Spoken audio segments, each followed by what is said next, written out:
陈章辉博士来做直播了，营养免疫学，防治瘟疫啊，提升免疫力。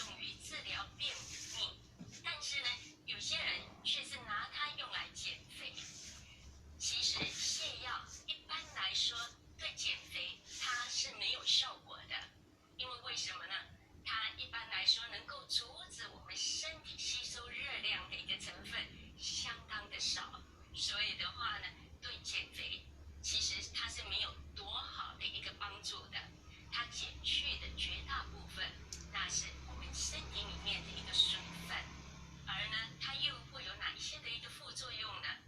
它会导致我们流失我们体内比较重要的一些电解质，而且它也容易造成我们的肌肉跟神经系统的一个异常，也会造成我们的肠道的一个损伤，增加罹患大肠癌的一个风险，促进我们身体对泻药产生依赖性。一旦我们产生了依赖性了以后，我们的肠道可能就没有办法正常的一个蠕动了。暴食症，很多的人我们实在控制不了美食的一个诱惑，所以呢，有一些人为了要减肥，他们会呢吃很多，然后呢再把它给吐出来，把它给催吐出来。一旦我们这样子做了以后呢，其实它是达不到减肥的一个效果的。为什么原因呢？因为第一点，我们会认为说，反正我吃完了，我就会把它给催吐出来，所以的话呢，那就是表示着说我可以多吃一点点。再来第二点，因为你不断的把它给催吐了以后呢，我们的身体无形中它会把脂肪的一个吸收也好，热量的吸收也好，它会加快速度起来了。所以呢，你一吃下去了以后，你身体会快速的去吸收这些热量。那这样子一来，那你就会发现了说呢，它也达不到一个减肥的一个效果。而呢，最重要的一点，它也会带来很严重的一些伤害。它会带来心灼热、低血压，或者是呢我们胃跟肠道上面的一些问题，骨密度的一个下降、不孕症、肾衰竭，很容易掉头发，或者是头发就会变得比较稀疏一点了。而这些呢还没有那么严重哦。你来看一看，你减肥很多的时候，我们是希望说呢，我们能够变得漂亮一点点。但是当一个人不断的吃下去，然后呢我们又会催吐，我们的胃酸会不断的往上，我们会催吐的时候，我们的胃酸是很低的，意思就是说它的酸度 pH 很低，所以意思就是说它很酸。一旦呢那些胃酸到了我们的口腔，它会腐蚀我们的牙釉质，它就会引发许多的牙齿的一个问题。一旦我们催吐成了一个习惯了以后，其实就算你睡觉的时候也一样的，胃酸都会导流的。所以呢，你说没有关系，我一旦催吐了以后，我会用漱口水，我会用清水漱口，这也就没有用了。所以呢，牙釉质一旦损伤了以后呢，我们的牙齿就变得难看了。那再来另外一点，那很多的人就是说，那我就不吃饭了，我禁食，那总可以了吧？其实呢，禁食也是没有用的。为什么原因呢？因为一般的人来说，他们禁食了以后，他们就会觉得好饿，那么下一顿就会吃的比较多一点了。那你吃的比较多一点，那一模一样的，你又会增重了。你快速的减掉体内的一个水分，那呢，其实呢，对你整体的你要减掉的是脂肪，而并不是一个水分而已。再来另外一点，有人会说了，他会说呢，那呢我就间接性的进食，意思就是说，有人会告诉我们说，在哪一个时间段吃东西比较容易胖，哪一个时间段吃东西不容易胖。其实啊，对于我们的身体来说的话呢，你在任何的一个时候吃东西大约都是一样的。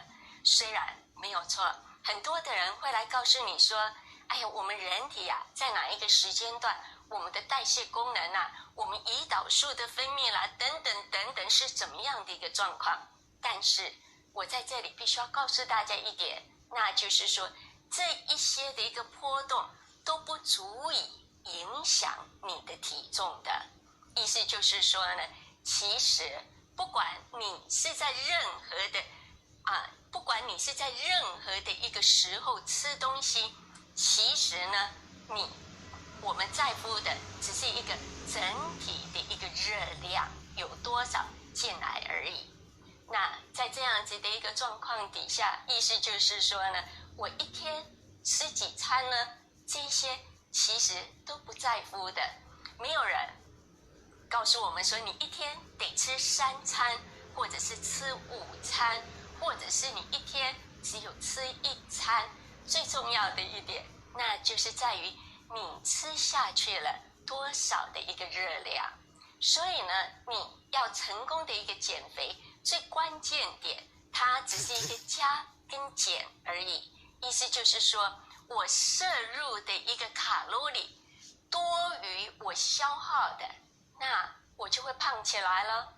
我摄入的少于我消耗的，那当然了 ，OK， 你摄入的少于你的消耗，那你就会减肥了。那我们来看一看，其实啊，随着我们年龄的一个增长，我们卡路里相对的，你也应该要摄入的越加少一点点。为什么原因呢？那是在于今天就算我们没有在运动，今天我心脏的跳动，我在呼吸，这些都会消耗热量。而呢，最重要的一点，我的身体细胞的一个再生也会消耗热量的。对于一个年轻人来说，他的代谢功能比较好一点点，所以的话呢，他细胞再生的能力也会强一点点，他消耗的热量相对的就会多了。对于年纪大的人来说，我们再生的能力会比较弱一点，所以我们细胞的一个更新也会弱下来。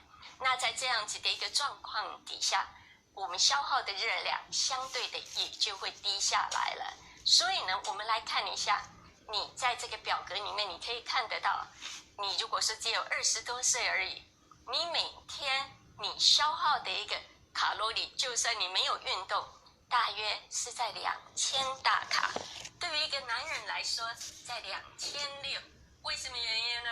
因为呢，男人一般来说，他的体积会稍微比我们女人要大一点点了。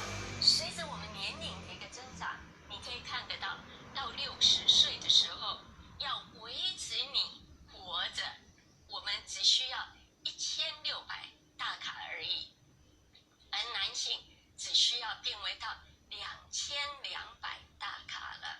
OK， 好，有一些国家，那你们可以来看一下，我在这里我标的叫做大卡，但是呢，在有一些国家来说的话呢，他们称它为焦耳。OK， 你如果要把一个大卡转换成为一个千焦耳，你只要把一个大卡乘以4.15。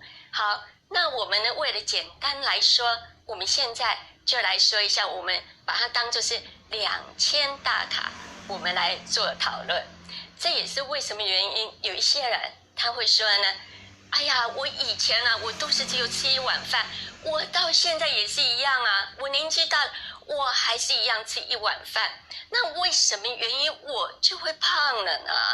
那是因为你越老，其实呢，你要吃的营养越多，但是大卡要越少。好，那我们来看一下热量。OK， 那你就会知道你为什么会胖了。OK， 一个你如果来吃一下一个豪华的一个早餐，那这样子的一个豪华的一个早餐呢，它大约的大卡在1000大卡左右。1000大卡，那就是表示着说，你在这一天你还只有剩下来1000而已咯。你如果说呢，你走路的话，你要消耗1000大卡的话呢，你得走个24000步了。薯条，一份大的一个薯条，它的大卡就有510大卡了。意思是什么呢？意思就是说你得走超过10000步了。那为什么薯条它这些大卡热量会那么高呢？最重要的，它是油炸的。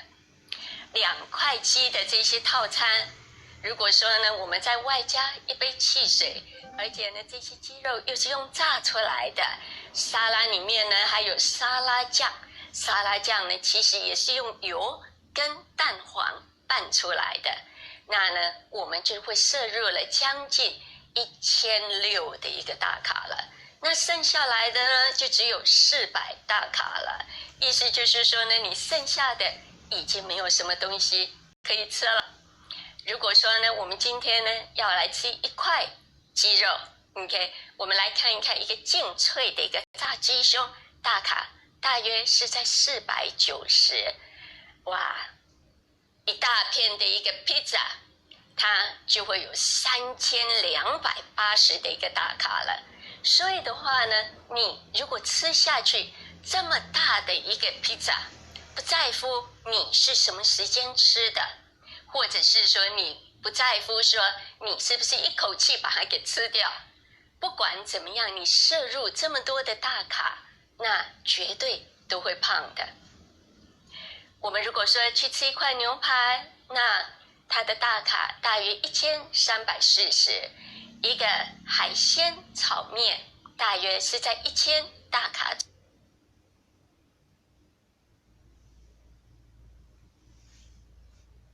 左右。为什么原因呢？因为不管我们是在炒饭、炒面，油一放了以后呢，大卡就会上去了。一个扣肉的一个便当，大卡在差不多900大卡。肉粽，中国人最喜欢吃的770的一个大卡。烧饼、油条当做早餐就有450大卡了。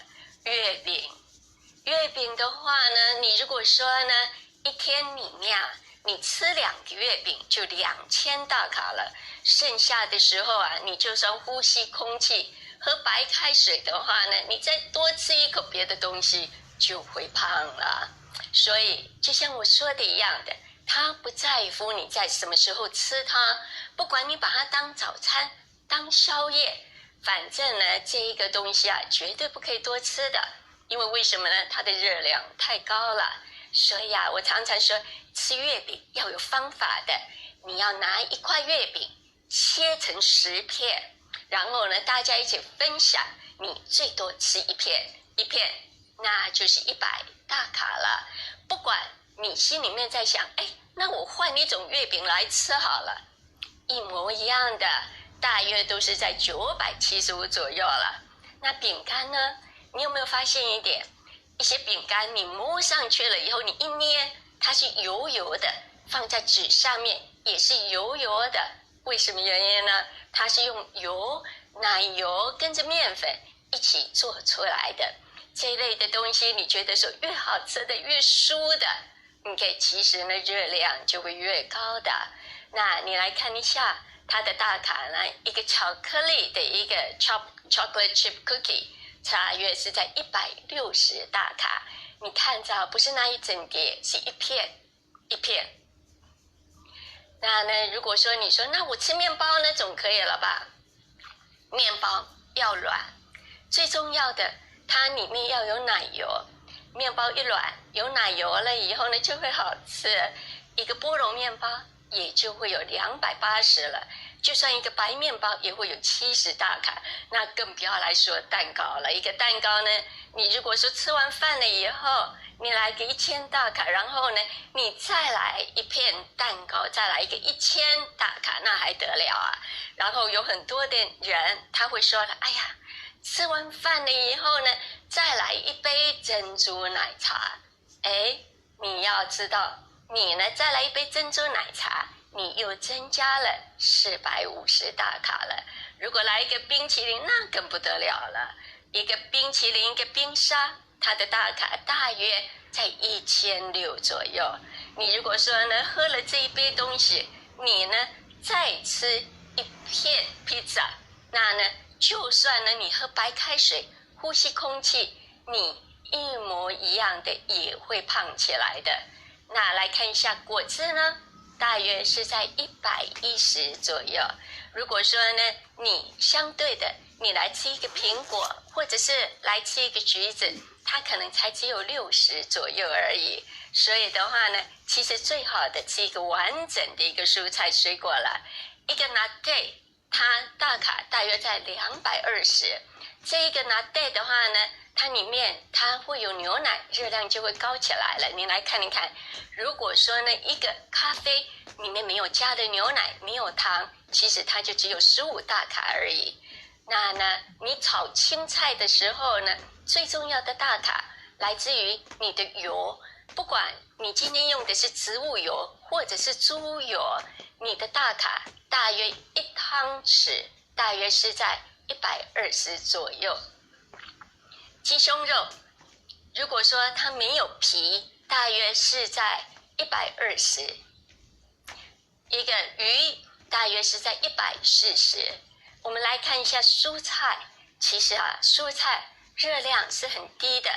我们来看一下西芹只有15，白菜15，芥蓝20，芒果呢稍微甜了一点点，所以的话呢热量它会上升到130，奇异果45，一个苹果80。所以我们今天要追求健康，我们要正确的去控制我们的体重。最重要的一点，我们要摄取足够的蛋白质。因为为什么呢？因为蛋白质它能够让我们比较有一种满足感，我们会有饱足的一个感。而且呢，这些蛋白质一定要是从植物里面来摄取，因为呢，植物里面比较没有那一些高的一个脂肪，而且呢，植物里面没有高的一个胆固醇，所以举个例子来说，从大豆里面来摄取蛋白质，那就是一个非常好的一个选择。再来另外一点，你要来控制你的体重，你也要有摄取足够的一个纤维。因为为什么呢？因为纤维它能够抑制我们的饥饿感，我们能够借此我们就会吃比较少其他的一些东西了。蔬菜它里面呢，它有各种各类的一个营养成分。今天我们不单单我们要体型漂亮，最重要的一点，我们要能够控制好自己的一个体重，所以呢，我们的抵抗能力才能够更好。我们的抵抗能力更好，我们就能够来预防各种各类的一个疾病了。所以呢，我们要预防疾病的状况底下，还有非常重要的一点，那就是说我们要吃各种各类的一个蔬菜水果了。那呢，好，那我们谈到了这一点了以后呢，那有一些人他就会问我了，那呢，运动会不会有帮助呢？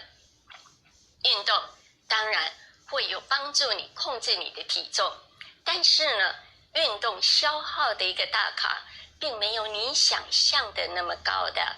OK， 那呢，其实运动更加重要的一点是要做什么呢？运动呢，能够让我的心脏跳动。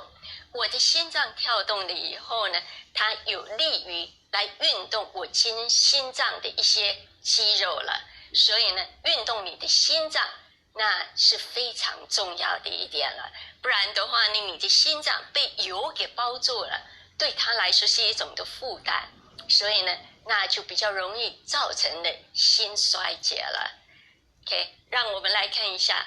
OK， 除了说运动呢，它能够呢控制我们很重要的一点。OK， 我们来看一下，其实它消耗的热量并没有那样子的一个多。OK， 你慢跑1个小时，你的大卡你才会消耗350大卡而已。意思就是说呢，你如果吃了那一包炸薯条，那个炸薯条它有大约500多的一个大卡，你可能要慢跑1个半小时。所以的话呢，我觉得比较轻松的一点，那就是说不要吃那些垃圾食品了。OK， 少吃一点油炸的东西，偶尔享受一下还是可以的。那么你就要再多一点的消耗了。你如果说要骑自行车的话呢，1个小时，那你消耗的大卡大约是在240。步行1个小时消耗150大卡，打太极拳呢消耗240大卡。很多的人年纪大了以后，我们会说啊，我腰酸背痛啊 ，OK， 然后呢再来就想要说呢，我要找各种各类的一个特效药。我们会认为说呢，我腰痛，那么是不是有药？我每天呢，我只要吃1-2颗，然后呢，自然而然我的腰痛就不见了。让我这样子说吧，其实啊，如果说呢，要你说，哎，我今天吃了1-2颗药，然后我的腰不痛，那一些东西肯定就是止痛药。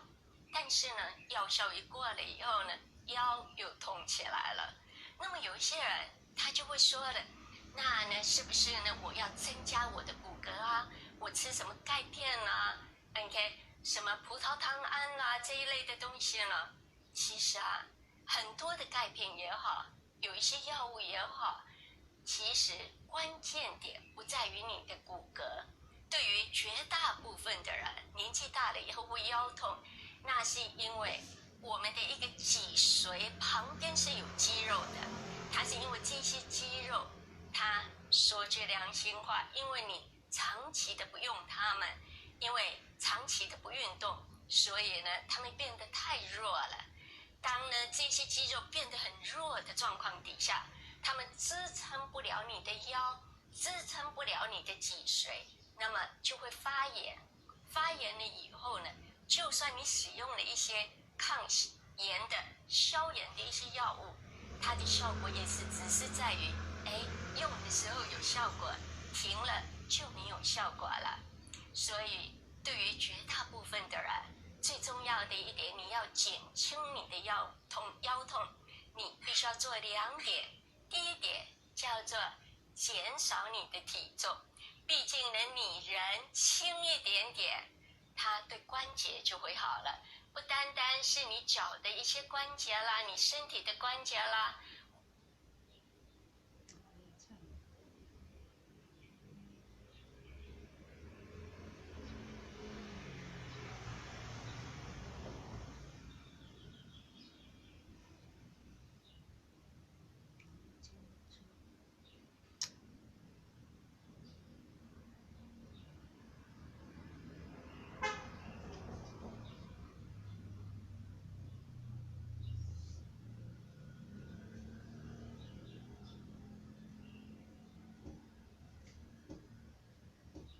哦，袂当恢复啊！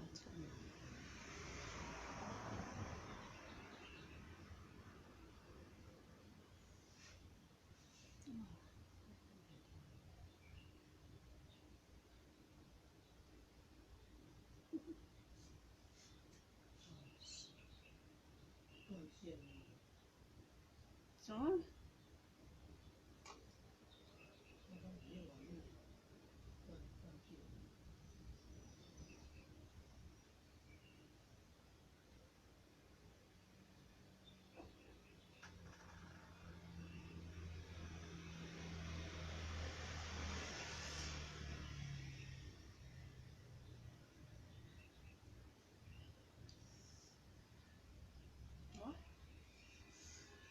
怎啊开袂起来？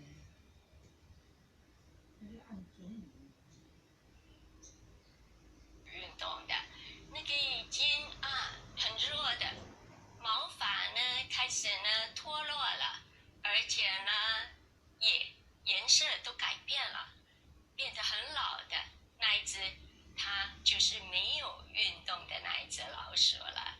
所以的话呢，运动还能够让我们更加的年轻。那为什么原因我们会说呢？运动能够强化你的免疫功能呢？因为当我们的心脏跳动的时候，我们的血液它会流通，但是呢，你的淋巴它的流通是靠着我们呼吸，靠着我们肌肉的一个收缩，而呢，你必须要强化你的淋巴系统，你整体的抵抗能力才会好。所以呢，当你在运动的时候呢，无形中你也在促进你的淋巴系统的一个循环，你的抵抗能力就会变得更加的好了。就算有些人他刚刚动完手术，医生护士也会扶着他们，然后呢在医院那里稍微的走动一下。为什么原因呢？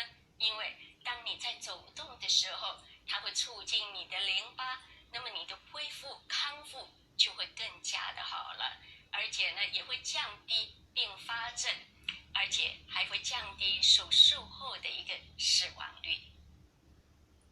每个人我们都需要蛋白质，当你在运动的时候呢，我们更需要蛋白质，因为呢有运动锻炼习惯的人，我们的蛋白质，你如果尤其是对男人来说的话呢，我们希望肌肉更加的健美，那就更加需要蛋白质了。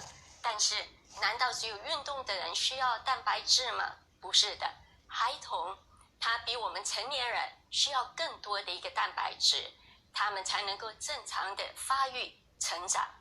老年人他们也需要更多的一个蛋白质，那这样子呢能够帮助他们肌肉预防它的萎缩，而且呢也能够减少老年人容易跌倒。所以呢蛋白质有助于维持我们肌肉的一个质量还有力量。那呢当我们谈到蛋白质的时候呢，我们就必须要来看一看市面上面它有各种各类的一个蛋白质。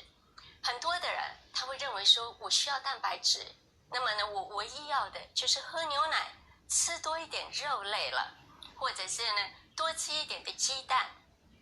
但是你要小心一点，那就是现在在这个文明社会里面，有一个是全球最大的一个死亡率，叫做心血管心脏方面的一个疾病。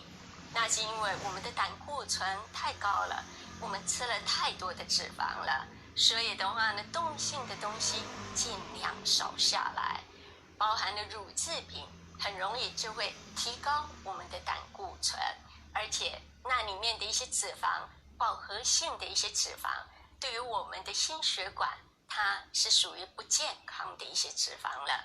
我们来看一下有哪一些蛋白质在市面上面呢？酪蛋白，它就是我们牛奶蛋白质80%，它是由酪蛋白所构成的。这一类的一个蛋白质，它容易在于我们的胃中凝结，而且它是比较不容易消化的。对于东方人来说，有很多的人，我们其实当我们成年了以后，我们对于乳制品，我们很困难消化它们，因为我们缺少了一些镁，所以呢很多的人吃了乳制品，它会有胃有胀气的一个感觉了。乳清蛋白，它是在制造乳酪过程中所产生的一个副产品，这一些呢它们比较容易导致氧化压力还有慢性疾病。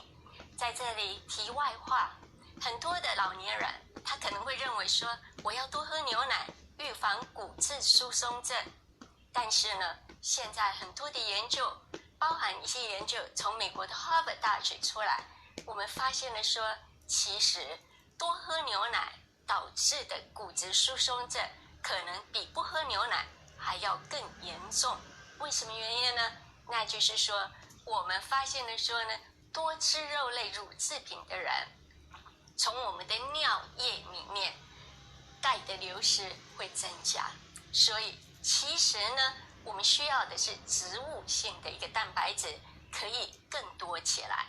那呢植物性里面的一个蛋白质，我们又把它分为两种，一种我们称它为大豆分离蛋白，那也就是说呢，科学家们我们从大豆里面我们单单的把蛋白质给分离了出来了，其他的营养成分都不在里面了。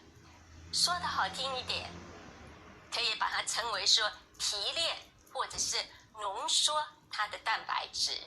但是呢从我个人的一个角度，我会认为说完整的才是最好的，而不是这一些所谓的浓缩性质的分离出来的这些蛋白质，而是一个完完整整的一个大豆。为什么原因呢？因为呢，其实完整的大豆里面的蛋白质含量已经很高了，它要比肉类高2倍，要比鸡蛋高3倍，要比牛奶高12倍。而呢，最重要的一点，那就是说，大豆里面除了它的蛋白质以外，它还含有各种各类的一个植物化合物，它里面还有抗氧化剂，它里面有很多植物性的营养，能够帮助我们预防心脏病、预防癌症，它能够呢让我们的抵抗能力更好，而且它里面还有抗氧化剂，这些很多的一个营养是我们科学家到今天我们可能都还没有研究出来的一些营养，而呢我们又哪来的资格说最重要的只有大豆里面的一个蛋白质呢？所以呢，完整的这个大自然界给我们的制造出来的，在我们超市里面那一些蔬菜水果，才是天底下最好的一个营养，绝对不是经过科学家们或者是所谓的专家把它给提炼，所谓的浓缩会更好。最好就是保持一个植物的一个完整性。那有一些人就会有另外一个担忧了，他们会担忧说，那我吃了太多的蛋白质，会不会导致了呢蛋白尿 ？OK， 其实呢是不会的，你再吃再多的一个蛋白质也不会导致了我们叫做呢蛋白尿。蛋白尿呢，它是由于肾脏有所损伤而导致的，而并不是因为你的蛋白质吃了多而所导致的。那好，在最后一点，我现在发现了有好多的人吃饭的时候呢，他们不吃饭，他们不吃面条，他们呢也不吃面包，他们就只有吃肉类。他们认为呢，这样子一来，这一种的饮食缺少了碳水化合物的饮食，那我就会瘦下来了。这一种的饮食方法，它是非常危险的一个饮食方法。为什么原因呢？碳水化合物是我们人体最需要的，是你的抵抗能力需要维持的一个营养成分。你的蔬菜水果里面都是碳水化合物，我们人类就是靠谷物而生成的。这些谷物它里面有各种各类的我们身体必须的一些营养成分在那里面。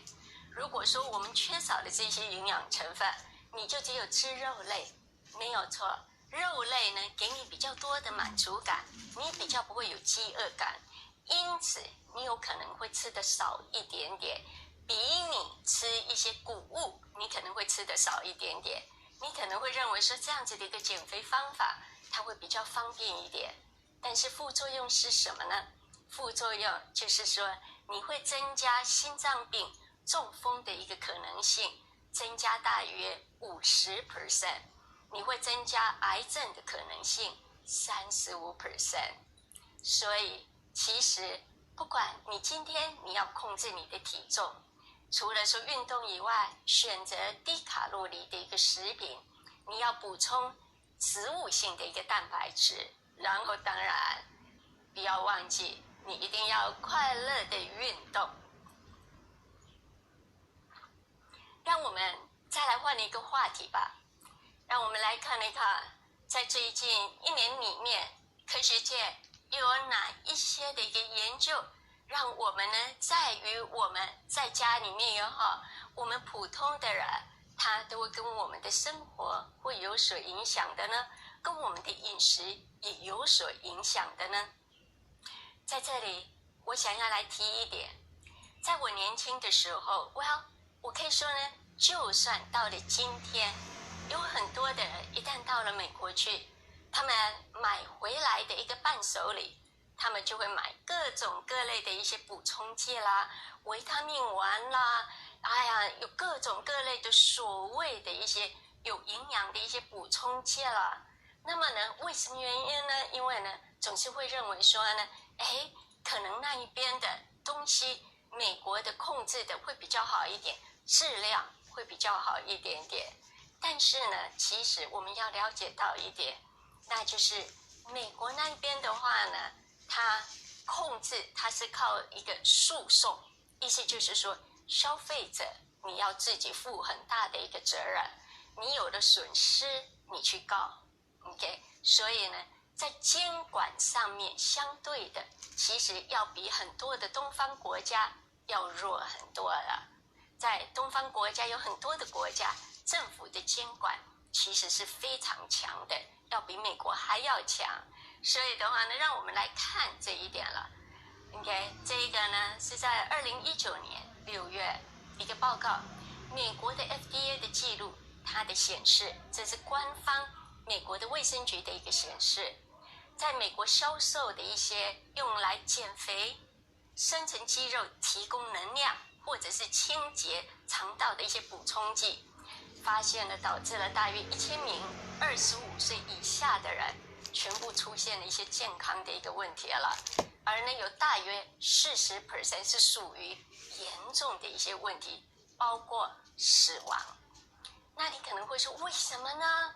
那是因为呢有一些里面它有重金属，另外的一些呢添加了一些非法的药物在那里面了。 OK， 那来看一下，宣称有助于减肥、生成肌肉、提供能量的一些补充剂，大约有3倍的一个可能性会对身体造成伤害，而呢能够清洁肠道的那一些补充剂有大约2倍的可能性会造成伤害。所以的话呢，这一类产品还有很多被发现它是含有处方药的，或者是受到重金属跟农药的一个污染。所以当你在选择一个补充剂的时候，最重要的一点一定要来自于一个可靠的来源，而并不是单纯的看一个国家而已。低蔬果的一个摄取量导致了呢数百万人的一个死亡。我们不断的在告诉所有的人说不要吃垃圾食品，但是呢再反过来说，还有一个很重要的一点，那就是说呢，科学家们发现了说呢，我们不吃垃圾食品，我们更重要的，我们还要吃更多的蔬菜水果了。发表在美国营养学会的一个年度会议里面，他们就提出来了，说低水果的一个摄取量导致了近200万人死于心脏病，而低蔬果的一个摄取量导致了约100万人的死亡。所以呢，这些科学人员，我们发现了说呢，我们必须要把我们的关注点集中在于增加蔬菜水果这一些呢对于我们身体好的这一些产品上面了。蔬菜水果它可以改变我们的抵抗能力，所以呢它就能够预防死亡，它对于我们全球健康它具有很大的一个潜能。高纤维植物性的食物有可能够帮助缓解克罗恩疾病。为什么在这一项研究可以说对于我们免疫学家来说，我们会认为这是一个很重大的一个发现呢？因为在这里我们必须要提，现代文明的社会里面，我们发现了说呢，各种各类的自体免疫的疾病一天比一天的多，从红斑性狼疮一直到了克罗恩疾病，一直到了牛皮癣 ，OK， 各种各类自体免疫的疾病，糖尿病1型的糖尿病，但是呢，我们现在没有任何的一个药物能够治疗，而呢，目前来说的话呢，从这个研究里面，它告诉了我们说呢，当一个人患有了克罗恩疾病，在这个病例里面，他们呢让他的饮食改变成为一个完全植物性的饮食以后，然后呢，他们发现了说，他的肠道内膜得到了一个愈合，他不再有其他的一个症状，所以呢，富含植物蛋白还有完整性食物的一个饮食，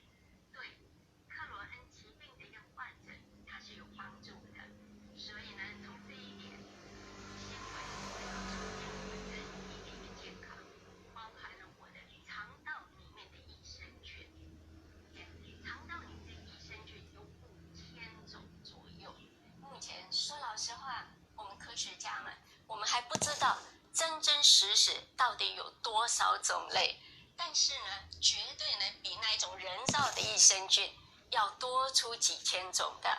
目前在市面上面的一个人造的一个益生菌，添加在食品里面，大不了就是4、5种类而已。但是呢，当我们的饮食多出来的纤维，无形中呢，我们的益生菌种类会多，更加的健康。而且因为这样子，所以它改变了我的免疫功能，因此在这个案例里面，他们能够很好的愈合了他的克罗恩的一个疾病。那当然，这项研究还必须要再有更多的重复性的研究去支撑这样子的一个看法。但是呢，其中里面一位研究人员他就指出来了，他说这项的一个研究支持了食物是药物的这一个观点。植物性化合物能够帮助预防阿兹海默还有糖尿病。我们日常的食物里面，它其实含有很多的营养，那是我们科学家们不断的在发现的。举个例子来说，我们喝的绿茶里面含有的一种营养成分叫做 EGCG， 而你呢炖汤你在喝的那个汤里面的一个红萝卜，它里面有一个东西叫做阿魏酸，它能够呢帮助呢我们恢复我们的记忆，所以呢好像它会对阿兹海默具有保护的一个作用。另外一项的研究，我们也发现了说，白萝卜里面它里面含有的一个叫做紫莲素，紫莲素的话呢，它能够有助于我们调节葡萄糖的一个代谢，还有脂肪的一个代谢了。那这一些呢，对于我们来说是有很高的一个价值的，因为呢，这就是表示了说呢，它能够促进你的体重的一个减轻，还能够预防糖尿病了。所以的话呢，下一次你要煮一个汤，你要煮个食品的时候呢，记住了，你有了大豆了以后，一定要添加一点红萝卜，再添加一点白萝卜在那里面了，它绝对对于我们的健康是有益处的。饮食也能够增强癌症治疗的一个效果。研究人员发现了，当一个人他得到了癌症，他在做治疗的时候，如果能够限制红肉还有鸡蛋这一些的氨基酸的一个摄入，它对他的治疗是有所帮助的。OK， 不管这个人他在做的是一个化学疗法或者是一个放射疗法，那你会说，蛋白质有区别吗？当然是有的。植物性的蛋白质、动物性的蛋白质，不一样植物的里面的蛋白质，它的氨基酸的一个序列都是不一样的。动物性的蛋白质里面，它的氨基酸含有一个东西叫做一个蛋氨酸，它含量会比较高一点点。而呢，科学家们发现了说，当你的蛋氨酸高了以后呢，其实对整体的健康并不是很好。所以呢，我们的饮食也能够影响我们的治疗，尤其是在癌症治疗的一个效果。好了，聊了这么多了以后，我们来聊一些比较轻松的一些话题吧。你有没有人来告诉你，每天一定要喝8杯水呀？又有人提出来了，每天一定要喝12杯水。那我们到底每天要喝几杯水呢？其实呢，它是没有定论的。你如果说呢，比个例子来说，你有运动，你流的汗比较多一点，那你当然就需要喝多一点水了。如果说呢，你流汗不多，你肯定需要少一点的水分了。OK， 所以每个人都不一样的。那我作为一个普通人，我怎么知道我需要多少水呢？我告诉你是这样子的。OK， 你呢上洗手间小便的时候啊，有一个概念，那就是说，等你小完了便了，你如果忘记冲马桶，那后面的人会不会马上发现 ？OK， 意思就是说，你如果小完便，你忘记了冲马桶，颜色不会太难看，那就是表示你的水分足够了。如果说呢，你呢没有冲马桶，然后呢马上就会被发现，远远的就看得到，那么就是你的水分不够了。再来另外一点，如果说呢你有得过肾结石的人，那你的水分需要的就很高了。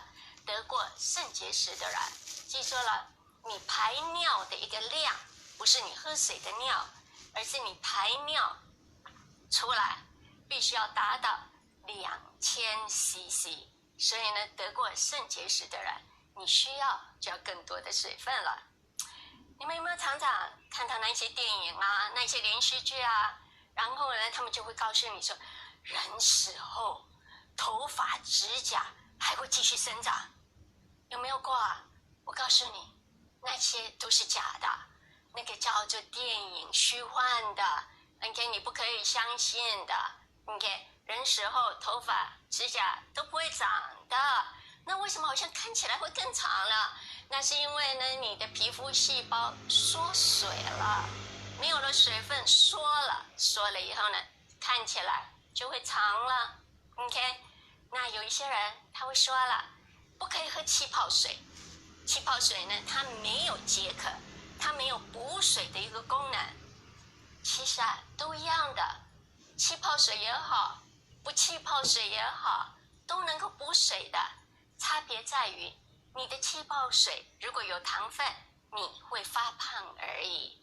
OK， 但是补水功能还真都一样。你有没有看过另外一种的迷思啊？有人会说，食品不可以放在微波炉里面，会致癌。这你不用担心的，你在微波炉里面煮东西，跟你生火用瓦斯煮东西都是一样的，对这个食品的营养价值一点都没有改变。你的食品放在微波炉里面，也不会让这一个食品有放射性的，这一点你不用担心。我还有一个朋友，他呢是这样子的，他每一次呢他把食品放进了微波炉了以后呢，然后呢一按，人掉头跳开。因为什么呢？他怕那个微波炉它会有放射性的东西会漏出来。会不会呢？还真不会耶。 OK， 为什么呢？因为呢它里面 OK 一个放射性的东西要导致致癌，那么呢它要有这个能力，要导致电离。意思就是说呢，不管我们的离子、分子、我们的原子，它的上面呢有我们所谓的一个电子，这些电子呢它的放射性要足够强，强到呢让它的电子会分离，这个东西才会致癌。所以呢太阳光底下放射性呢绝对要强过你的微波炉的。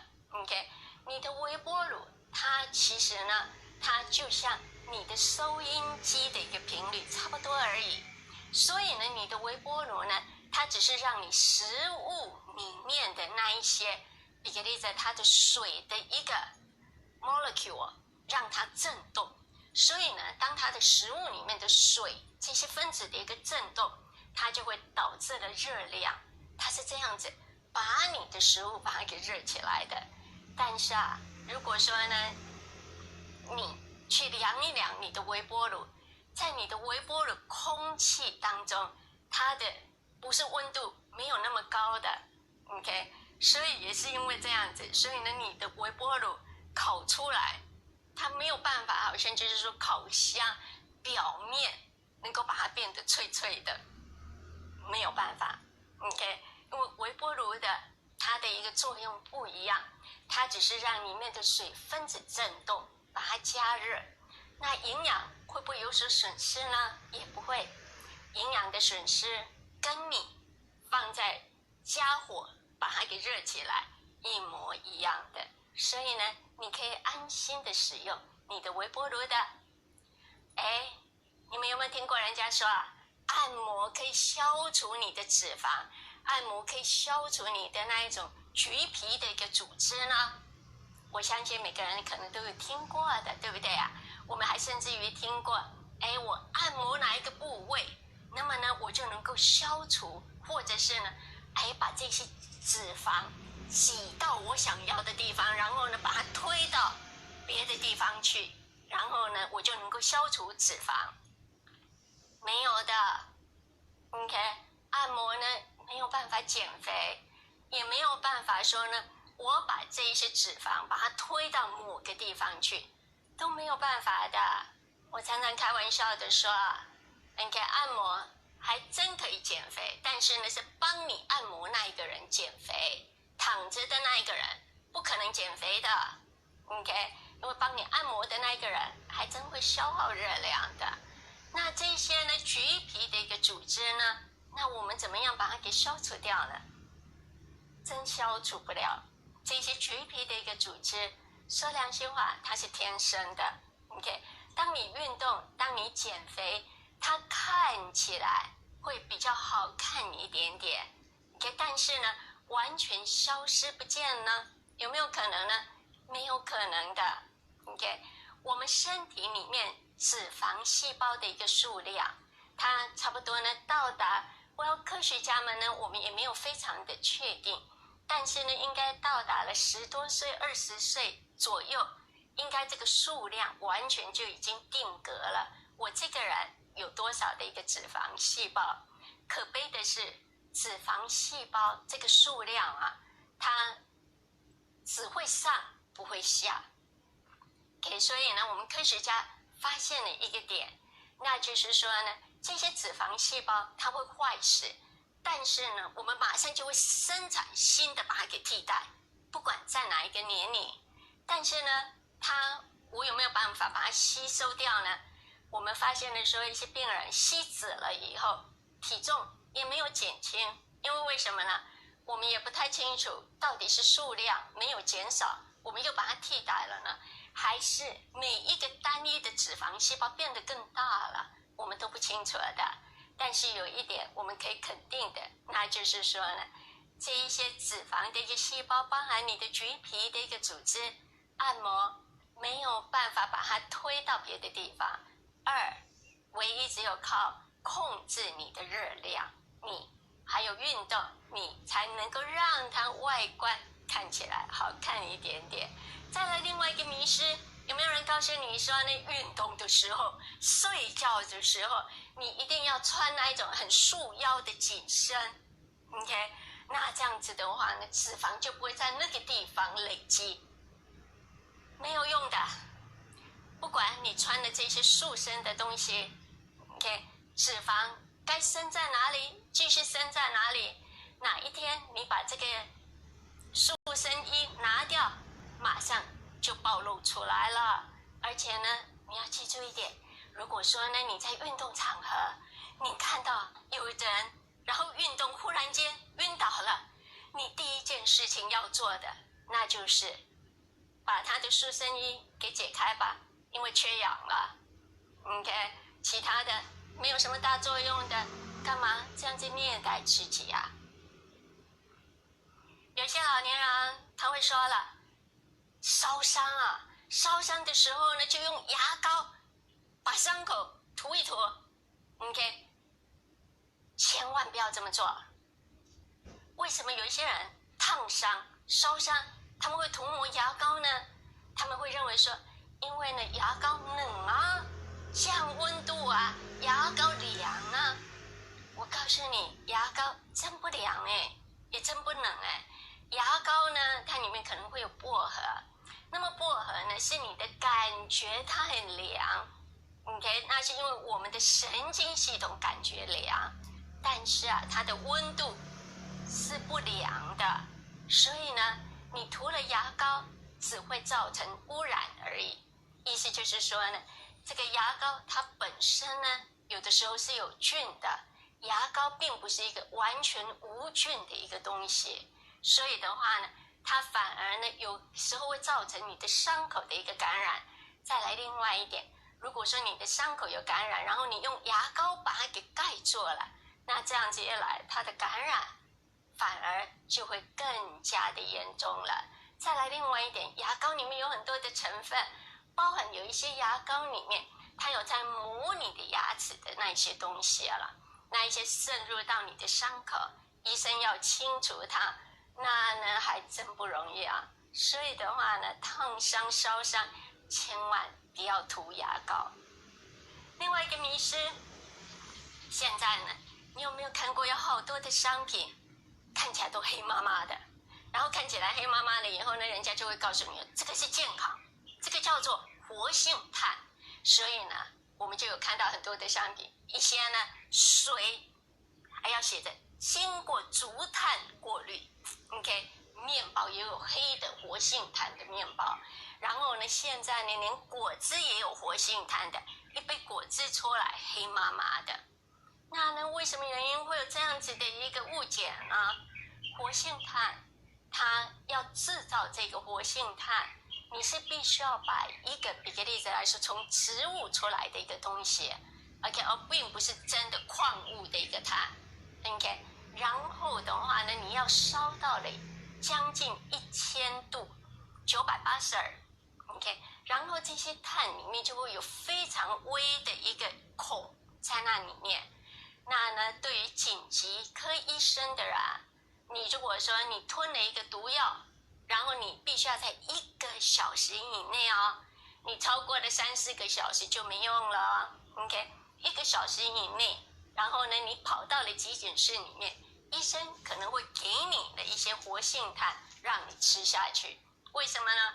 因为呢，在这个时候，你这个毒药可能还在你的胃部，那么它能够吸收它，能够减轻这个毒性，所以的话呢，它并不是用来我们日常饮食的。因为呢，如果说呢这个毒药你吃了超过1个小时，效果就没有了。而且呢，你把它放在日常饮食里面，你不断的去使用它，它是不能够排毒的，它会造成发炎，也不会让你的牙齿更白，它有可能会造成你的肠道的发炎、堵塞，各种各类的一个副作用。再来另外一点，你怎么知道那一些还真的是活性炭呢，而不是就是普通的炭呢？如果说呢，它没有烧到了1000多度，那么它只是一个普通的一个炭，那么就变为，有没有人告诉你不要多吃烤肉？为什么原因呢？因为烧焦的东西不要多吃啊，致癌呀，对不对啊？所以呢，那个如果真的不是活性炭，只是普通的炭，那你吃下去呢，绝对没有好处的。就算是活性炭，留给紧急医生使用，不是我们日常用来排毒的东西。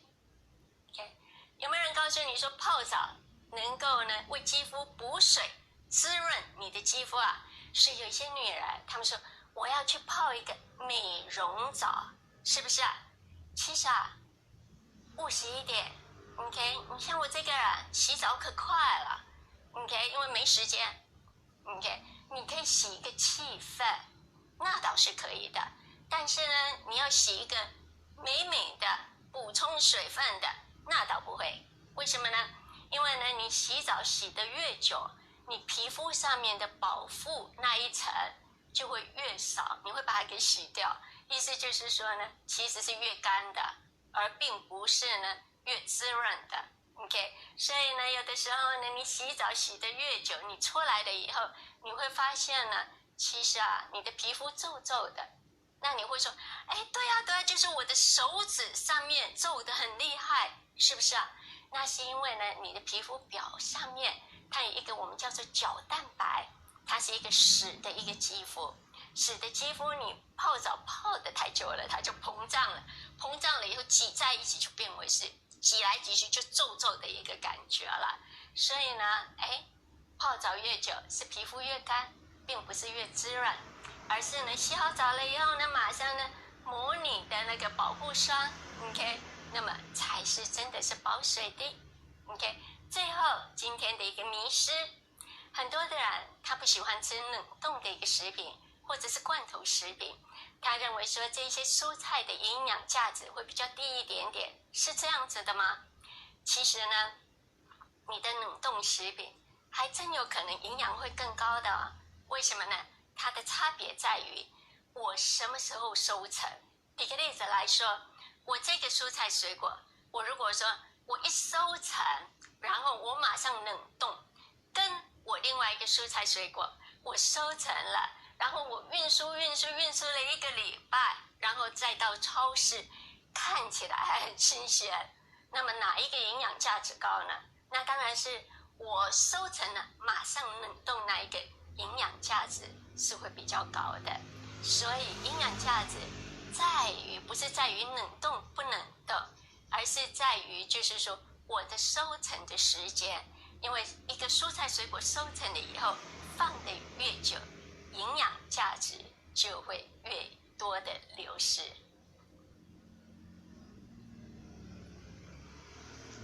好，赵飞博士，现场有伙伴提问，第一个问题，请问您对新冠肺炎的看法和教导，要怎样快速提升免疫力？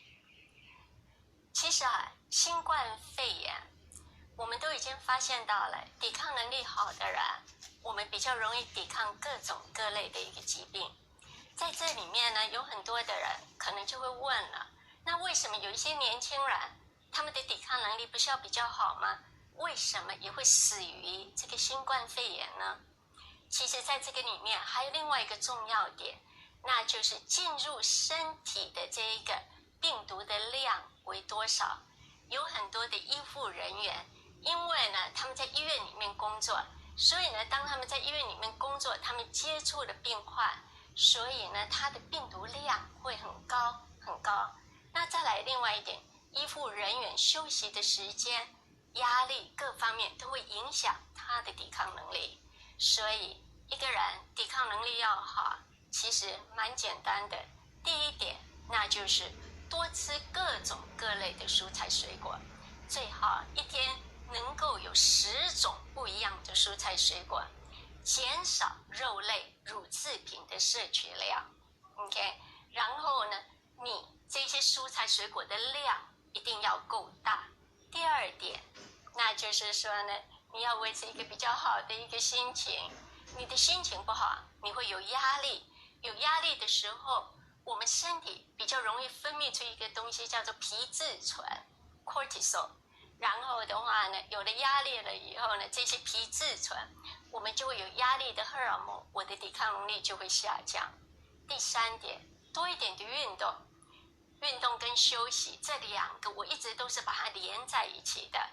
当你有了运动了，就像我们今天有说的，你的促进你的淋巴系统的一个循环，所以的话呢，抵抗能力相对的就会好起来了。那为什么我总是说运动跟休息是绑在一起的呢？因为有很多的人他会说呢，哎呀，我睡不好，我有失眠啊。其实真的有那么多的人有失眠吗？没有的。大部分的人睡不好，最主要的原因，因为他们不够累。只要够累，休息的就会好。那怎么样让你自己够累呢？多一点的运动了 ，OK。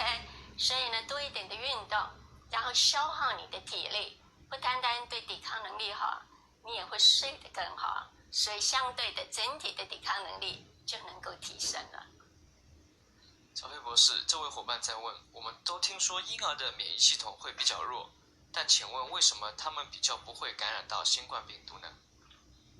现在呢，从这个新冠病毒里面，我们有发现了，就是说小孩子好像就算感染上了，病情也没有那么的严重。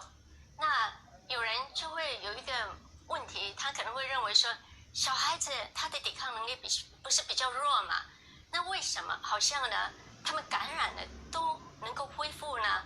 这是为什么原因呢？我们科学家呢有几个猜的一个点 ，OK， 因为现在还没有完全被证实，但是呢，我们科学家认为是这样子的。第一点，有可能是因为呢，小孩子他的呼吸道比我们大人健康，因为呢，他的呼吸道比较没有受到污染。毕竟呢，还比较新一点了，所以呢会比较健康一点了。OK， 那第二点就是说，小孩子他们靠的一个抵抗能力，我们叫做呢，它并不是特定的，它是一种非特定、先天性的一个抵抗能力。因为呢，一个小孩子刚刚面临这个世界，所以呢，他对很多的物质，他还没有产生抗体。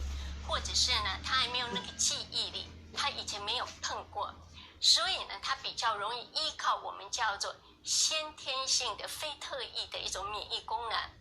当我们一个人年纪越来越大，这一类的免疫功能相对的反应会慢下来。我们大人，我们靠的免疫力呢，是靠我们去分泌抗体。OK， 因为我们经过了这么多年，我们碰到了很多的病毒细菌，所以呢，我们身体会有一个记忆，我们会去分泌抗体，所以呢，我们的先天性的那一种抵抗能力相对的反应会慢下来。所以的话呢，这也是另外一个可能。所以呢，一个小孩子，你要知道，我要分泌出抗体，可能需要1个礼拜的时间。那1个礼拜的时间，可能会让这个病毒已经复制它自己，成长了很多的数量，在我身体就会增加了。而呢，小孩子先天性的一个免疫力，它是呢马上出现的一个免疫力。所以呢，对小孩子来说，如果说他这一方面的免疫力比较强，那么病毒一进他的身体，马上就会被毁灭了。所以呢，他基本上症状是不多的。再来第3个可能性，那就是说呢，这个新冠肺炎的一个病毒要侵入我们的细胞，我们的细胞上面它有一个接收器，叫做 ACE2 receptor。ACE2 的一个接收器。那呢，对于小孩子来说，他的细胞这些 ACE2 receptor 可能还没有完全的成长成熟，所以呢，这些病毒比较不容易侵入他们的一个细胞。对于我们大人来说，这些接收器比较成熟，它比较容易侵入。而最后一点，那就是说呢，一个小孩子他出生的时候，还有他在成长，1岁2岁，他可能打了很多的疫苗，包含了什么麻疹的这一些的疫苗。那他打了很多的疫苗，有可能他的抵抗能力会比较受到的刺激、兴奋，或者是说，举个例子来说，麻疹的疫苗也有可能它有一个交叉性，它能够抵抗一点点病毒的一个侵入，这些都是有待我们科学家去研究的。有一些研究报告说，菇类可能会引起身体内的内部出血，这是否意味着我们不应该食用菇类呢？其实没有的。OK， 菇类里面有各种各类的一个多糖体，每一顿餐里面多吃不一样的菇类，其实呢，对于我们的身体抵抗能力，它是有直接的一个好处的。很多的时候，当你在看一个医学报告，它这个医学报告呢，并不是让你马上说呢，把它认为说，是不是跟我吃的东西有直接关联的？第一点，你要去看这个医学报告里面它的量为多少。第二点，我们还要再去看一个植物里面它是完整的一个植物。当我们在做一个报告的时候，我们可能只有把其中里面一个成分分泌出来，我们来做一个研究。所以的话呢，它没有办法去替代整个完整性的植物它所有的一个概念的。所以呢，举个例子来说，我觉得可能你要问的并不是在说呢，菇类会不会导致内出血，而是呢，我们在医学上面我们叫做抗血小板功能。其实呢，抗血小板功能呢，意思就是说我的血小板的凝结度 ，OK， 它有抗它的凝结度的一个作用。那会不会导致内出血呢？其实一般来说是不会的。为什么原因呢？因为很多的蔬菜里面都有抗血小板的一个功能的。举个例子来说，柠檬，我相信大家都会吃柠檬的啦，大葱啦，蒜头啦，生姜啦，你的番茄啦，葡萄柚啊，有一些仙人掌啊，很多的各种各类的菇类啊，它们都有抗血小板的一个功能。而你如果去看这些研究报告，其实呢，科学家们我们会提倡多吃这一类的蔬菜水果。为什么原因呢？因为呢，现在全球第1大的死亡率叫做心血管，OK， 心脏病，而有一点点抗血小板的一个功能呢，能够预防心血管的一个堵塞。而这里面呢，相对的来说又是一个叫做量。OK， 在实验室里面，它是把其中一个东西把它给提炼出来的。你一般我们的饮食当中，它绝对不可能导致到达，又不是一个药。OK， 你吃了太多的柠檬，你吃了太多的一个番茄，大不了闹肚子了。OK， 所以的话呢，这些东西啦，菇类啦，一些仙人掌，它都是属于是食品，所以呢，不要过分的一个解读了。OK。市面上有一种叫 HGH 生长激素凝胶，说涂抹在身上可以保持青春，这些是真的吗？有副作用吗？其实呢，不管你把呢很多的东西涂抹 ，OK， 在你的身上，其实你要了解到一点，你的皮肤外面它是有一大层的死皮肤 ，OK， 这也是为什么原因。今天我就算把这个新冠肺炎，有人把这个病毒我放在我的皮肤上面，这个病毒也不会从我的皮肤里面钻进去的，它不会的。因为为什么呢？因为呢，包含这个病毒，它要的是一个活的一个细胞，它才会侵入，它才不要侵入一个死的细胞。侵入一个死的细胞，它有没有办法复制它自己了？所以的话呢，我的皮肤上面全部都是一个死的一个细胞，所以这也是为什么因为我们会说你要勤洗手，因为如果说你的手上面有病毒不会侵入，但是你拿那个手然后去挖你的鼻子揉你的鼻子，那呢你的鼻子里面就有活的细胞了，那它就会侵入了。那好，我们再退一步说，当你的皮肤外面这一层死的一个细胞，它不可能你因为擦了某一些保养品，所以呢它就能够渗透你的肌肤的，没有错。你如果说下一次你去逛那一些保养品的柜台、化妆品的柜台，千万不要跟我去，因为为什么呢？因为呢我很容易跟人家起一个交流 ，OK？ 因为为什么？作为一个科学家，我难免呢就会忍不住自己。然后我会告诉人家说，没有办法渗透肌肤。然后呢，那个柜台小姐她就会告诉我说，会的会的，你呢要慢慢的抹，然后呢你要按摩一下，然后呢她会告诉你说，它能够保湿，能够渗透肌肤。其实不会的，因为我们皮肤下面这一层死的细胞，如果说你擦东西，它就会渗透。我不管你擦的是什么，你擦的是胶原蛋白，你擦的是玻尿酸，它都渗透不了的。就是在表皮上面，你有一层很贵的保养品，就是这样子而已，渗透不了的。OK， 那大不了达到一个我们叫做保湿的一个作用。任何一个东西，包含纳米的东西，一旦会渗透你的肌肤，它必须要是有药字号，不可以保养品来做销售。张飞博士，这位伙伴的问题是，为什么很多女性都会生水瘤、肉瘤之类的？去看过医生以后，医生说这是正常的，建议把它割除吗？这到底是不是正常的？其实这一些呢都是因为荷尔蒙所引起的。OK， 举个例子来说，有一些女人比较容易呢生子宫肌瘤啦这一类的东西啦。OK， 那呢其实呢，如果说对你有所安慰的话，一般来说4个女人3个有。OK， 有的时候我觉得这也不是什么安慰啦，但是有的时候好像呢我们不是独一无二的，好像会心情会稍微好一点点了。OK， 所以呢4个女人3个有。那至于说要不要切除，那必须要是由你跟你的医生作为一个详细的一个检查，才能够下这个决定的。一般来说，如果说呢它会造成不舒服，会造成严重的出血，那么医生可能会建议把它给割除了。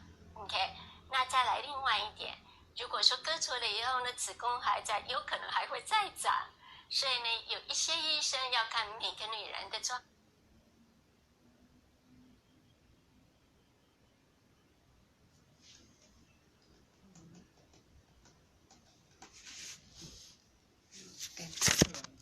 无电啊！竟然充电器。对啦。我袂晓用，我袂晓用。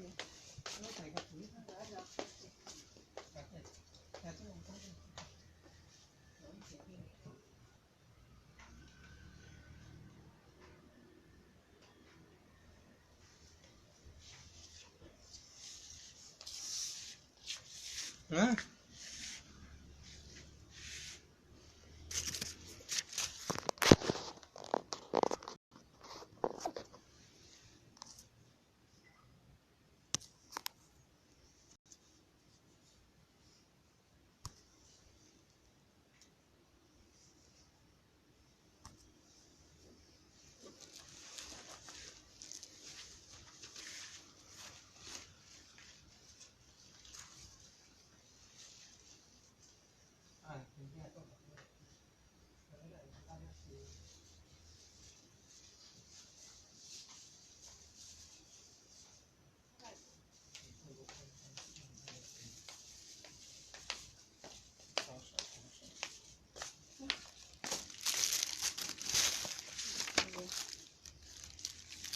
输出啊，输入，输出，那么我才背开始。输入。我是要为对用。你充电的时阵，你倒迄个坑内，迄有政府的袂使硬整入去。都用袂入去啊。迄有政府的袂使硬要整入去。啊了了，迄是大细坑袂下呀。用了毋着机。无哪有大细坑无共。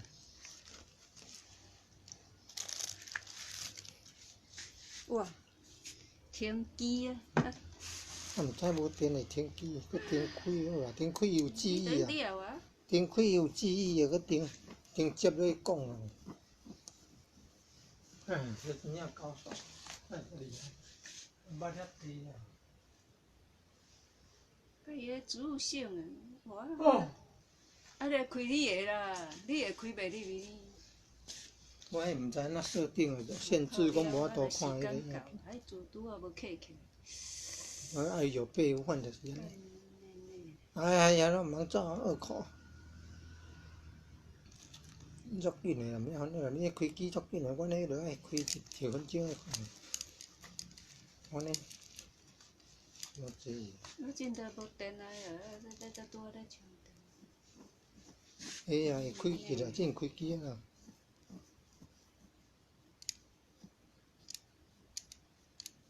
也有记忆的，从那个中段那边开始播放。这等于储存的个。伊个。这直播的无记忆啫。安尼。这直播的呢？直播呀，啊直播伊也过啦，接过啦，咱会人过尔啦。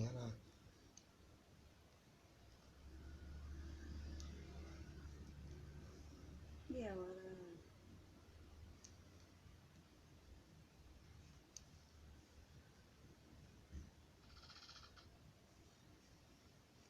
10岁就离美国啊。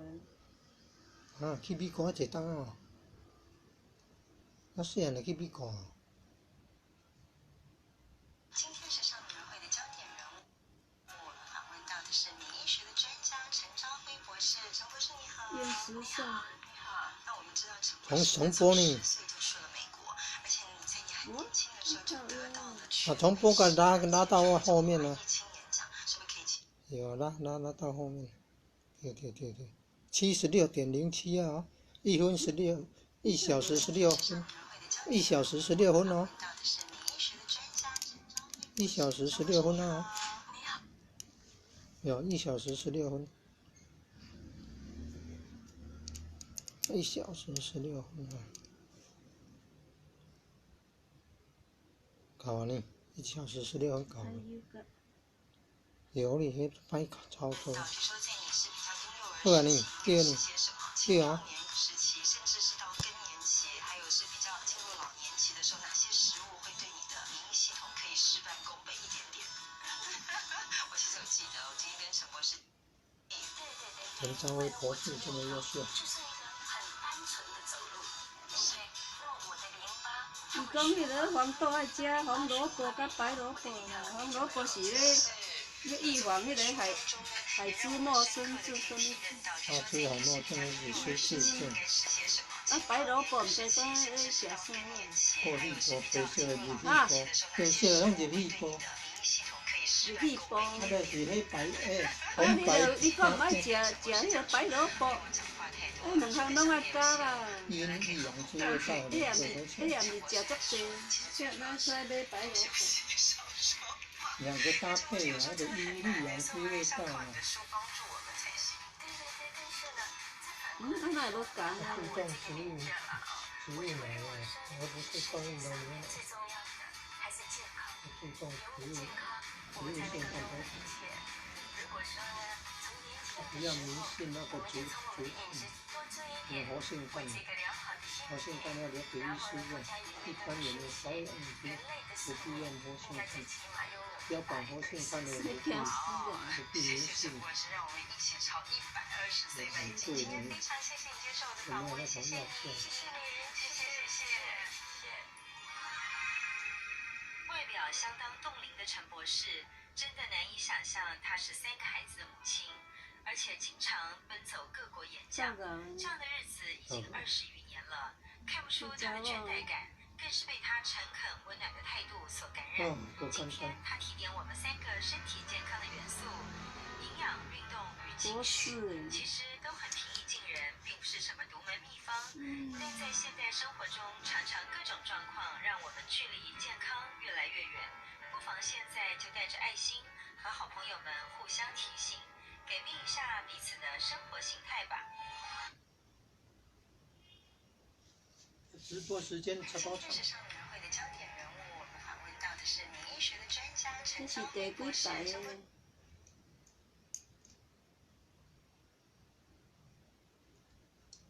直播时间长度多长？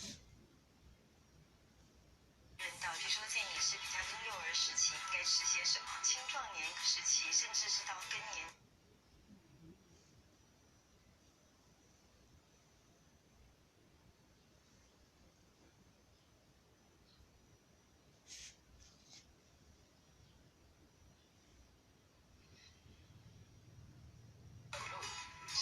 那么我的淋巴它会循环，那么淋巴循环了以后，我的抵抗能力就会好起来。是，从您的书当中呢，也让我们深刻的可以体验到，据说在你是比较婴幼儿时期应该吃些什么，青壮年时期甚至是到更年期，还有是比较进入老年期的时候，哪些食物会对你的免疫系统可以事半功倍一点点？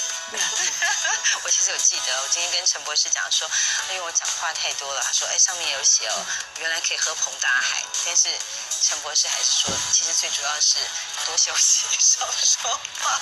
因为陈博士有时候真的很难的，所以我们还是要靠你的书帮助我们才行。对，但是呢，再反过来说，到我这个年纪了我就会认为说，其实世界上面最重要的还是健康，拥有健康，我们才能够拥有一切。如果说呢，从年轻的时候，我们就从我们的饮食多注意一点，维持一个良好的心情，然后呢，多加一点运动与休息，人类的寿命应该最起码拥有120岁。哇哦，谢谢陈博士，让我们一起朝120岁迈进。今天非常谢谢你接受我的访问，谢谢你，谢谢你，谢谢。外表相当冻龄的陈博士，真的难以想象她是3个孩子的母亲，而且经常奔走各国演讲，这样的日子。可能，他透过那个 LINE 提供那个直播网址，那点进去观看。我有录迄个，1点20分钟。